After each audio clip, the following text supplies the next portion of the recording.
All right, so now we're gonna be working on scapular sides for JP. And you can do this standing or on the ground, but I prefer personally to have a little bit of that gravity help, right? So it's gonna help you to feel a little bit more of the stretch across the chest muscles, but we're also gonna work on engaging the muscles of the back. The scapula are those bones that roll across the rib cage on your back. So what you wanna do is try to engage the muscles to pull the scapula down and back. Exhale as you go over, inhale coming right back down. As you can see, JP's trying to keep her wrists as close to the mat as possible.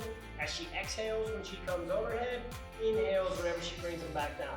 And you're gonna alternate back and forth with that breathing as steady as possible for about 5 to 10 repetitions, more if you need it.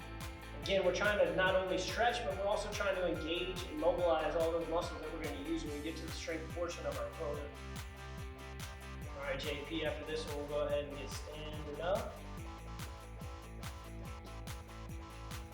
All right, as JP gets up here, next thing we're gonna do is we're gonna work on, again, some of that chest stretch and some shoulder activation. And the way we can do this is we actually have a shoulder rotation and chest stretch exercise that we do here on the wall. All right, breathe and rest. Next thing we're gonna do, y'all, we're gonna work on some hip flexor and some hip stretches, some glute stretches. All right, so we're gonna be using a chair and a wall. So JP is gonna let's go with our right leg first, up here, balance out, and she's gonna back up a little bit with the left. All right, and she's balancing not only on the wall, but on the chair as well, so make sure you have a good stable position for the chair.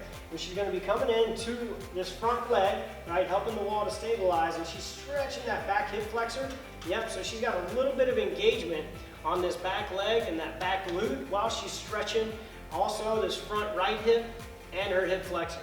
She's gonna hold that for about 10 to 30 seconds, breathing the whole time. But again, making sure you keep a little glute engagement on the straight leg so you get good hip stretch and hip flexor stretches. All right, let's go ahead and switch sides here, JP. Yep, making sure you're stable. Take your time, y'all. Use a wall, use a steady chair. All right, you can also do this on the couch if you have a couch at home. You can do it in a lot of different locations. How's this stretch feel, JP? Feels good. Yeah, it's an important stretch because a lot of us have tight hip flexors. Like I was talking earlier, with all that sitting and linear movement, we don't get as much stretching in our hip flexors. So that's a big thing that we really want to focus on. We're also working that front glute that she's up here on the chair with, so we're working on that, making sure she's got some good stretching there as well. Gonna hold this again for about another 5 to 10 seconds, and then we'll go ahead and move on to the strength portion of our workout.